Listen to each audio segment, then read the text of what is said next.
자, 오늘 읽은 이 본문의 말씀, 에스겔 선지자의 그 말씀 중에 하나인데 하나님께로부터 받은 말씀이죠. 자, 우리 에스겔 선지자는 뭐 우리가 아는 것과 같이 그 예루살렘의 멸망을 예언했던 그런 선지자입니다. 그러니까 예루살렘은 그 남유다에 있었잖아요, 그죠? 북이스라엘은 이미 이제 멸망한 상태예요. 그런데 유다 백성들은 그 북이스라엘이 뭐 때문에 멸망을 당했습니까? 계속 하나님 제대로 안 섬기고 우상 숭배하고 선지자들을 그렇게 많이 보냈는데도 오히려 선지자들을 괴롭히고 잡아 죽이고 계속해서 하나님의 말씀을 듣지 않다가 북이스라엘이 아수르에 의해서 이렇게 철저하게 멸망했음에도 불구하고 남유다는 이것을 보고 아무것도 깨닫지를 못해요.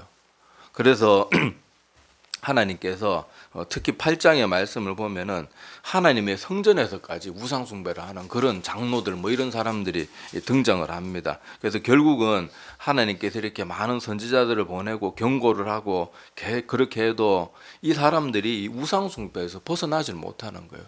북이스라엘도 그렇고 남유다도 그렇고 보면요, 우상 숭배가 일종의 유행같이 돼버린 거예요. 그러니까 여러분, 세상의 세태에 같이 휩쓸려 가는 거를 절대 가볍게 여기면 안 됩니다.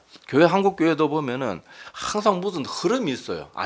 올바른 흐름이 아니고 안 좋은 흐름이 있어요. 한때 간증 같은 게 확 뜰 때가 있고 또 방언 같은 게 확 뜰 때가 있고 뭐가 이렇게 한 번씩 뜨고 막 교회를 이렇게 좀 들썩들썩하게 하는 게 있는데 그게 좋은 방향으로 나가면 모르는데 항상 교회를 조금 어지럽힌다든지 아니면 아까도 말했던 방언 이런 거 강조할 때는 방언하는 사람 못하는 사람들이 또 이렇게 좀 뭔가 나눠져 가지고 막 하는 사람은 은근히 교만해지고 못하는 사람은 또 막 주눅 들고 아니면은 막 자기는 못하니까 하는 사람들도 막 비판적으로 막 저것도 다 이상한 애들이다 막 이런 식으로 돼가지고 교회도 자꾸 이상한 유행 같은 걸 이렇게 일어날 때가 있는데 우린 여러분 말씀 외에는 그 어떤 것에도 요동칠 필요도 없고 뭐 이런 거 좀 유행한다고 막 거기 따라갈 필요도 없고 항상 우리는 오직 하나님이 주신 말씀 가운데 깨어가지고 흔들리지 않는 게 그게 중요해요. 그래서 여기 북이스라엘도 그렇게 우상 숭배하고 그렇게 철저하게 멸망했는데 남유다는 조금 더 잘할 줄 알았는데 남유다도 다를 게 없어요. 오히려 하나님의 성전에서까지 또 교회 지금 이 시대로 말하면 교회 중직자들까지 하나님 두려운 줄 모르고 하나님 성전에서 우상 숭배에 빠져 있는 거예요. 그 외에도 뭐 백성들은 말할 것도 없고 뭐 종교 지도자들이 그런데 뭐 백성들이야 말할 게 있겠습니까? 그래서 결국 남유다도 우리가 뭐 많이 들어본 느부갓네살 왕 바벨론의 느부갓네살에 의해 가지고 세 번의 침공 끝에 결국은 완전히 예루살렘 성전도 다 파괴되고 완전히 그냥 그 백성들도 다 포로로 세 번에 걸쳐서 잡혀가고 이렇게 해서 완전히 남유다도 멸망하게 됩니다. 그런데 그 모든 것을 철저하게 예루살렘까지도 멸망하게 될 것을 예언했던 사람이 에스겔이고 또 에스겔 선지자의 예언대로 모든 게 이루어졌죠. 그때 당시 이 남유다 백성들은 뭐 어떤 잘못된 생각을 갖고 있었는가 하면은 설마 하나님께서 자기가 계신 성전까지 그걸 함락되도록 두시겠나 이런 생각에 빠져가지고 자기들의 죄를 철저하게 회개하기는커녕 하나님이 아무리 그래도 다 하나님의 이름도 걸려 있는데 하나님의 성전까지 손대시게 하겠나 그런 말도 안 되는 안일함에 빠져 있다가 결국은 남유다도 철저하게 멸망을 당하고 포로로 다 잡혀가고 그렇게 됩니다. 자, 그런데 하나님께서 이 에스겔서 전체의 내용을 보면은 앞부분은 주로 이스라엘 백성들이 왜 심판을 받게 되고 또 어떻게 망하게 되고 뭐 이런 것들에 대한 내용들이 앞부분에 있고 뒷부분에 와서는 그럼에도 불구하고 하나님께서 이스라엘 백성들을 회복시켜 주실 것에 대한 약속이 그 에스겔 뒷부분 저 뒷부분에 가면은 그 내용들이 나옵니다. 그리고 오늘 읽은 본문 말씀 가운데 그 회복에 관한 내용이 나오면서 오늘 여기 특히 항상 드리는 제사, 매일 드리는 제사에 관한 요 얘기가 나오는데 자, 그 주님께서 하신 회복의 약속을 우리가 뭐 분량이 많기 때문에 에스겔서가 생각보다 분량이 선지서 치고는 굉장히 많습니다. 다 살펴볼 수는 없고 제가 했던 에스겔서를 예전에 한번 묵상하면서 특히 이상하게 여기 자꾸 마음이 쏠리더라고요. 상번제에 대한 내용이 하나님께서 그렇게 이스라엘을 회복하면은 너희들 이렇게 해라 그렇게 하면서 요 상번제에 대해서 말씀을 드린 그 백성들에게 말하는데 자, 그래서 오늘은 이 부분에 대해서만 조금 돋보기를 가지고 그렇게 살펴보도록 할게요. 자, 이 주님께서 이스라엘 백성들이 이렇게 우상숭배에 빠지고 철저하게 멸망을 당하게 될 것이지만은 하나님께서 결국은 다시 회복시켜 주실 것에 대한 약속을 주십니다. 그리고는 그 많은 약속들 중에 너희들이 하나님께서 회복을 주시면은 이렇게 해라 하는 것 중에 오늘은 이 매일 드리는 제사에 관한 그 내용을 살펴보려고 해요. 자, 그래서 오늘 읽은 에스겔 46장 13절에서 15절에 보면은 하나님께서 매일 이스라엘 백성들에게 예전에 그랬더니 뭐 여기 에스겔에서 여기서 이 매일 드리는 제사가 처음 나오는 게 아니에요. 제가 그 주보에 찾아놨는데 자, 민수기 28장 3절에서 6절에 보면은 매일 드리는 제사에 관한 내용이 여기서도 등장합니다. 자, 여기 보니까 또 그들에게 이르라 너희가 여호와께 드릴 화제는 이러하니 1년 되고 흠 없는 순양을 매일 2마리씩 상번제로 드리되. 자, 상번제는 매일 드리는 항상 드리는 제사라고 상번제예요. 자, 어린 양 한 마리는 아침에 드리고 어린 양 한 마리는 해질 때 드릴 것이요. 또 고운 가루 10분의 1 에바에 빻아낸 기름 4분의 1 흰을 섞어서 소제로 드릴 것이니 이는 시내산에서 정한 상번제로서 여호와께 드리는 향기로운 화제며. 자, 이렇게 하면서 여기 말고도 뭐 여러분 출애굽기에도 나오고 상번제에 대한 내용은 종종 나오는데 자, 이 상번제를 하나님께서 회복하라는 거예요. 아까도 말했다시피 상번제가 왜 상번제입니까? 항상 드려지는 번제라서 상번제거든요. 자, 그러니까 이스라엘 백성들이 만약에 매일 드리는 제사를 제대로 지키면서 또 마음으로도 하나님밖에 없음을 그렇게 고백하면서 이 상번제가 잘 지켜졌다면 우상숭배에 빠졌을까요? 안 빠졌겠죠. 자, 칼빈은요, 이 상번제에 대해서 이렇게 설명합니다. 2마리의 양을 매일 제사함으로써 하나님께 화목을 하는데 이렇게 함으로써 이스라엘 백성들은 아침부터 저녁까지 자기들이 죄가 있고 저주 아래 있다는 것을 기억하면서 하나님의 자비만을 찾도록 하는 것을 배우게 된다. 그렇게 하면서 이 칼빈이라는 사람은 이 상번제가 하나님께서 이런 의미로 주셨다. 자, 그렇게 해석을 하고 있어요. 뭐 당연히 상번제 매일 드리는 제사니까 여러분 제사는 누구에게 드리는 거예요? 이때 당시. 요새는 뭐 우리가 예수님이 이미 십자가에 영원한 제물이 되어 주셔가지고 제사 드릴 필요 없습니다. 전에 보니까 이상한 사람들이 그래도 하나님께서 그 제사 드리는 그 고기에 뭐 이렇게 태워서 바치는 걸 흠양했다 그러는데 뭐 그거 우리도 그래도 하나님께서 기뻐하시는 거 한번 해야 안 되겠나 막 이러는 이상한 주장하는 사람들이 있던데 이미 하나님이 영원한 제물이 되어 주셨으니까 우리 뭐 이제 태워 바치고 그런 거 할 필요도 없고 해서도 안 됩니다. 그거는 여러분 이미 예수님께서 영원한 하나님 앞에서 향기로운 제물이 영원히 되어 주셨는데 우리가 다른 걸 갖다 바치는 거는 예수님보다 훨씬 못한 걸로 뭐 하나님을 기쁘게 하겠다 이건 말도 안 되는 건데 이상한 주장들 여러분 절대 빠지지 말고. 자, 하여튼 간에 하나님께서 매일 번제를 바치라고 그렇게 가르치신 이유는 너희가 나를 잊어서는 안 된다. 그거를 하루도 빠져서는 안 된다. 그걸 가르치시기 위함이에요. 이스라엘 백성들, 북이스라엘, 남유다 다 그렇지만은 이 사람들이 왜 하나님을 자꾸 배반하고 왜 그랬어요? 하나님을 잊어버리고 우상숭배에 빠졌거든요. 그러니까 나라가 철저하게 망하고 백성들이 다 포로로 잡혀가고 그런 일들이 일어난 거 아닙니까? 근데 이 상번제 하나님께서 우리에게 가르쳐 주셨던 이 상번제만 제대로 지켰다 그러면 그리고 온 마음을 다해서 매일매일 그걸 지켰다 그러면은 절대로 일어날 수 없는 일들이 일어난 거예요. 그들이 형식적으로 드리고 그래서 여러분 성경에 보면은 나중에 이스라엘 백성이나 이런 사람들이 이 번제 드리는 게 굉장히 귀찮아하잖아요. 아이고 맨날 드리는 거 뭐 말라기서에도 보면 나오지만은 아이고 맨날 드리는 거 맨날 해야 되나? 이런 식으로 하고 아니 어차피 다 태워 바칠 거 뭐 저는 거 눈먼 거 이런 거 뭐 바치도 안 되나 뭐 좀 상한 거 이런 식으로 여기 근데 여러분 하나님 앞에 드려지는 제물 항상 뭡니까? 흠없는 거 제일 좋은 걸로 드려야 되거든요. 그런데 하나님의 백성들이라고 하면서 매일 드려진다고 이걸 소홀히 여기고 가볍게 여기고 하찮게 여기고 귀찮게 여기고 그렇게 하다가 보니까 이스라엘 백성들이 타락하고 결국은 하나님의 경고에도 불구하고 돌이키지 않고 철저한 멸망에 이르게 되는 거예요. 자, 이거를 우리가 지금 이 시대로 우리에게 적용해 보면요. 우리가 지금 뭐 매일 소고기 사다가 뭐 태워 바치고 그거는 해서도 안 되고 갈 필요도 없어요. 그러면 우리 상번제는 지금 이 시대로 말하면은 우리에게 어떤 의미로 다가올까요? 주일 예배만 드렸다고 일주일에 한 번 예배 드렸으니까 아유 뭐 세상 사람들은 뭐 1년 가도록 1년에 한 번도 예배 안 드리는데 난 대단하지 이러면서 일주일에 한 번 예배 드리는 거 그걸로 만족해서는 안 된다는 거예요. 매일 꾸준하게 신앙생활은요 꾸준한 게 제일 중요합니다.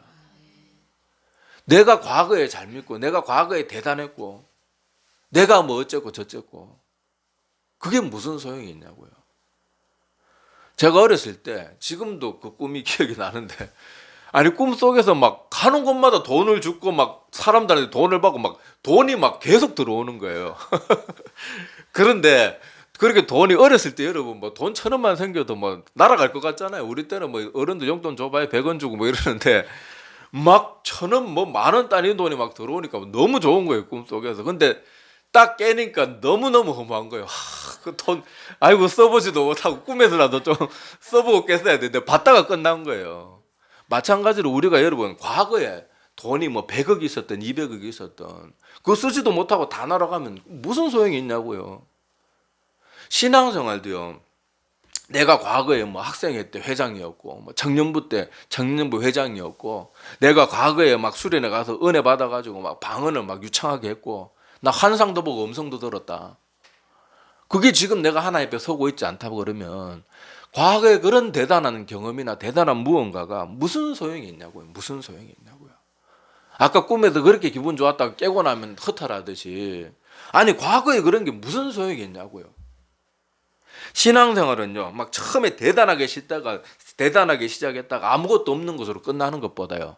정말 티도 안 나게 티끌만큼 시작했다가 그것을 잘 유지해서 키워나가는 게 주님 앞에 가는 그날까지 그걸 점점 더 키워나가고 싹 튀어나가는 것이 차라리 그냥 처음에 막 어마어마한 막 이 대한민국 모든 성도들이 다 알아줄 만큼 막 스타로 시작했다가 아무것도 없는 것으로 끝나는 것보다는 낫다니까요.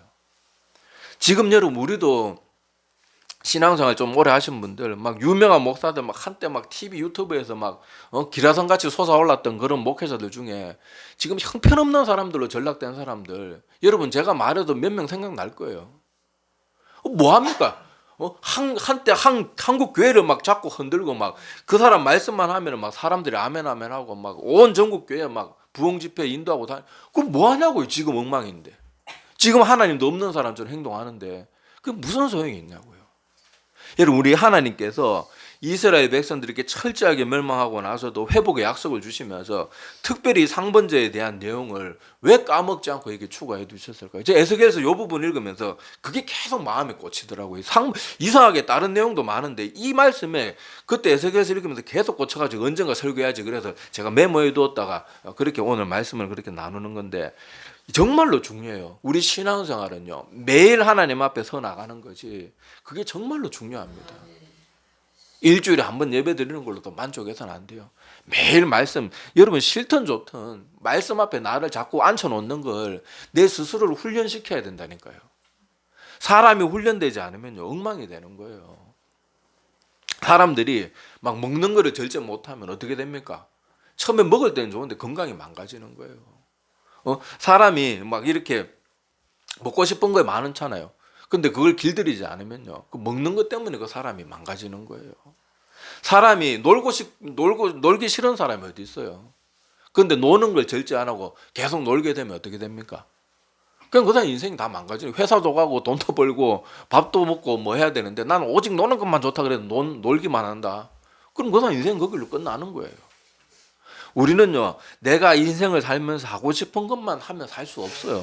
그리고 인간은 죄로 물든 존재이기 때문에 하고 싶은 것만 하면 반드시 멸망하게 돼 있어요. 인간이 욕구하는 거는요, 나에게 유익이 되는 게 거의 없어요. 먹는 거, 입는 거, 노는 거, 즐기는 거, 나한테 유익이 되는 게 뭐 있습니까? 세상 사람도 돈만 있으면 술 퍼먹고 노는데 그게 내 건강에 도움이 되고 내 인생에 도움이 됩니까? 술 깨거나 막 머리 아파라. 아이고 평소에는 막 돈 뭐 어디 시장 같은 데 가가지고 돈 1,000원 깎으려고 손을 벌벌 떨면서 하루 종일 술은 몇십만 원 몇백만 원 퍼먹고 나서 정신 차리고 보면 내가 미쳤나 내가 이 돈을 왜 이렇게 떴지. 사람이 지하고 싶은 대로 살면요 죄로 물든 존재이기 때문에 절대로 옳은 길로 못 갑니다. 인간은. 그러니까 우리 인생들은요 자꾸만 내 자신을 하나님 앞에 상번제를 드리는 마음으로 매일 하나님 앞에 나를 막 싫다고 내 힘들다고 안 하면 안 돼요. 억지로라도 나 자신을 계속 하나님 앞에 세워나가야 됩니다. 그래도 될까 말까요? 그래도 될까 말까. 아까 말했던 유명한 막 대단한 목사들 한때 얼마나 기도 열심히 하고 자기 기도한 거 자랑하고 뭐 그 사람들은 안 그랬습니까? 근데 몇 번 삐걱삐걱 하고 내가 집회 다니고 사람들이 날 이렇게 인정해 주는데 삐끗삐끗하기 시작하면요 어느 순간 골로 가는 건 순식간이에요. 그래서 말도 안 되는 사람 밑에 가고 고개 숙이고 앉아 있고 그럼 말도 안 되는 사람들하고 같이 그렇게 엉뚱한 짓 하고 돌아다니고 사람 망가지는 건요 순간입니다. 순간.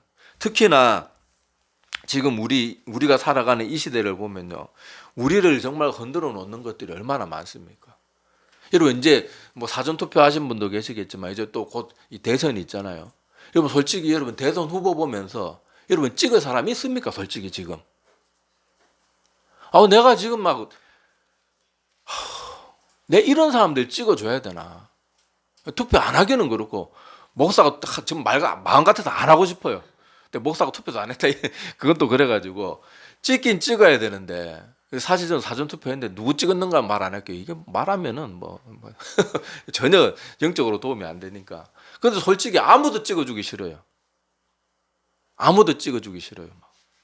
하나도 또 찍어줄 만한 인간도 없고 요즘 뉴스 틀면은요 정치 뉴스 보면 얼마나 열받습니다. 나라가 이 모양이 됐는데 사과하고 반성하는 놈 하나 없고 내 탓이 하는 놈 하나 없고 말이라도요 속으로 안 그렇더라도 말이라도 그런 놈이 하나 없어요. 정치 뉴스 보면 얼마나 열받게 합니까? 또 세상에는 돈 벌려고 광고들 보면 다 사람의 뭘 자극해요? 오감을 자극하잖아요. 특히 먹는 거, 입는 거, 즐기는 거. 그래서 우리 잠깐만 한눈 팔면요 TV 광고 이런 것만 봐도 욕망의 노예로 살아갈 수밖에 없어요.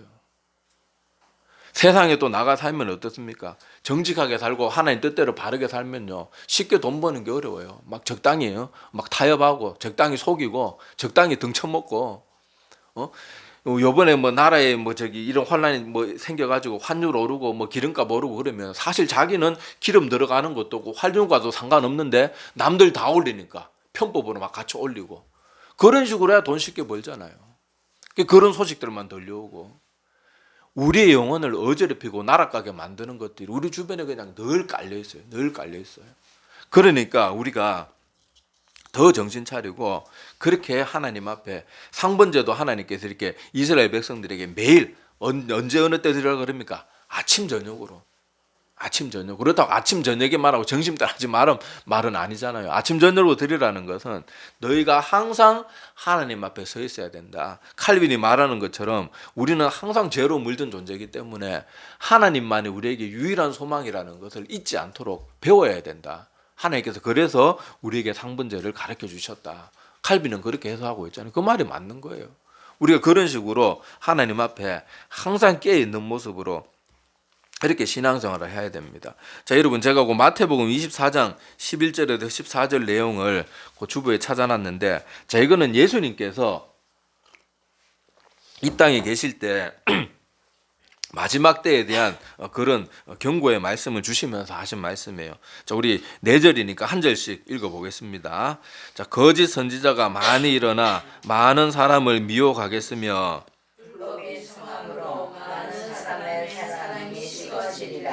그러나 끝까지 견디는 자는 구원을 얻으리라. 이 천국 복음이 모든 민족에게 증언되게 하여 온 세상에 전파되리니 그제야 끝이 오리라. 아멘. 자, 주님께 사실 이 말씀에는요 우리가 좀 눈여겨봐야 될 내용이 많고 참 딱딱 맞아 들어갑니다. 자, 어떤 사람이 많이 일어난대요? 거짓 선지자. 여러분 거짓 선지자라고요 막 말도 안 되는 소리만 하고 성경과 전혀 반대되는 말만 하는 게 거짓 선지자가 아니에요. 거짓 선지자는 대부분은 성경대로 말합니다. 그런데 중요한 몇 가지를 다르게 말해요. 여러분 이단들도 다 뭐 제가 늘 말씀드리잖아요. 이단 설교 들어보세요. 그냥 성도들의 삶에 대해서 얘기할 때는요 웬만한 목사들보다 은혜롭게 더 잘합니다. 예화도 막 잘 들고. 근데 걔들은 뭐가 틀려요? 구원관이 틀리는 거예요. 자기들이 믿는 뭐 시컷 나중에 처음에는 막 누군지 가르쳐 주지도 않다가 좀 사람이 이제 어느 정도 자기들의 사상에 물들면은 저 사이비 교주가 재림주다 뭐 이런 식으로 해가지고 다 뭐 대부분의 성경과 비슷하게 가르칩니다. 그런데 끝이 하나 같아요. 이단이 그렇잖아요. 다르리자의 끝단자는 끝이 틀린 거예요. 다 틀린 게 아니고.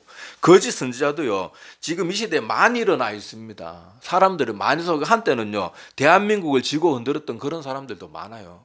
근데 점점 그 사람들이 어떤 사람들인지 정체들이 드러나는 게 한둘입니까?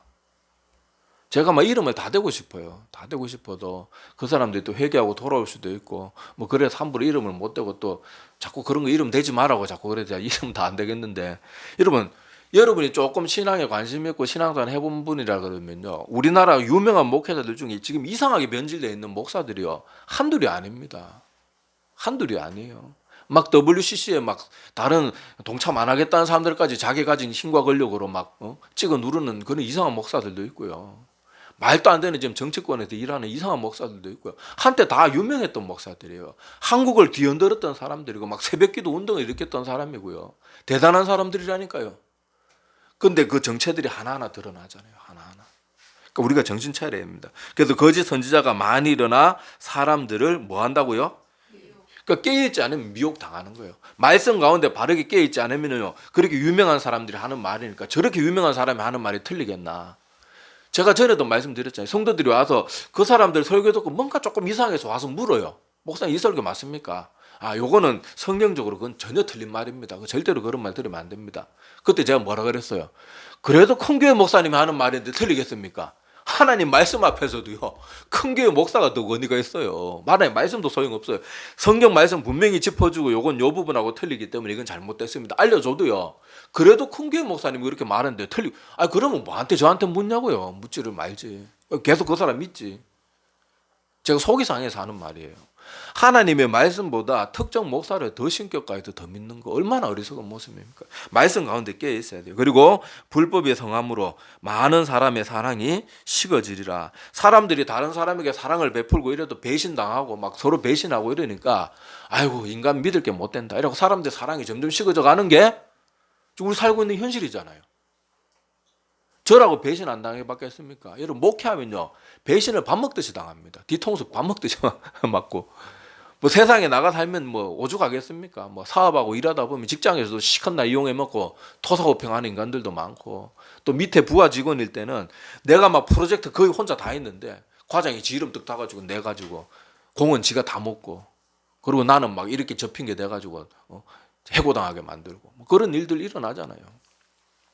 자, 그런데 13절에 보면, 마태복음 24장 13절에 보면, 그러나 어떤 자가 구원받는다고요? 끝까지 견디는 자. 다른 말로 오늘 말씀에 비추어서 보면요, 끝까지 믿음을 철저하게 유지해 나가는 사람, 그 사람들만이 구원받는데요. 자, 여기 보니까 거짓 선지자가 우리를 미혹하고 불법의 성에서 우리를 막 상처받게 하고 힘들게 하고, 그래도 거기 흔들리면 안 된다는 거예요. 어떻게 해야 된다고요? 끝까지 견디는 자는 구원을 얻으리라. 끝까지. 상번제처럼 우리의 신앙생활은 끝까지 가야 돼요. 주님 앞에 가는 그날까지 계속 유지돼야 돼요. 그런 사람은 언젠가는 천국 복음이 다 이 땅에 편만하게 전해지든지 아니면 내가 인생의 끝이 온다든지 그때 하나님 앞에 구원의 백성으로 설 수 있다는 겁니다. 그러니까 우리가 이것을 여러분들이 꼭 기억하시기를 바랍니다. 그리고 조금 교만한 사람들은 성경도 잘 안 읽고 게을리게 그렇게 하면서 아이고 나도 그래도 교회 다닌 짬밥 얼만데 잘못된 사람들 얼마든지 구별할 수 있어. 천만의 말씀입니다. 제가 늘 독일 히틀러에 대한 얘기하지만요, 독일 교회가 히틀러 그 사탄 같은 녀에 다 넘어갔어요. 그 독일 히틀러가 했던 주장은 조금만 들으면 잘못된 게 맞는데도요, 분위기가 그렇게 몰아가면요, 교회고 목사고 다 넘어갑니다. 다 넘어가요. 그러니까 나는 어렸을 때부터 뭐 했고 나는 뭐 성경 몇 독 했고 그렇게 교만에 빠지지 마세요. 항상 말씀 가운데 깨 있어야 되고, 하나님 저에게 꼭 분별력을 주시고 조금이라도 잘못된 것은 제가 꼭 분별할 수 있도록 도와주시고, 절대 다른 사람들이 다 거기에 휩쓸려 가도 나는 진리 아닌 것에 절대로 휩쓸려 가지 않도록 깨 있게 도와주십시오. 상번제 드리듯이 매일 하나님 앞에 드리는 그런 말씀 기도 가운데 이런 기도를 꼭 해야 됩니다. 지금 한국 교회도 보세요.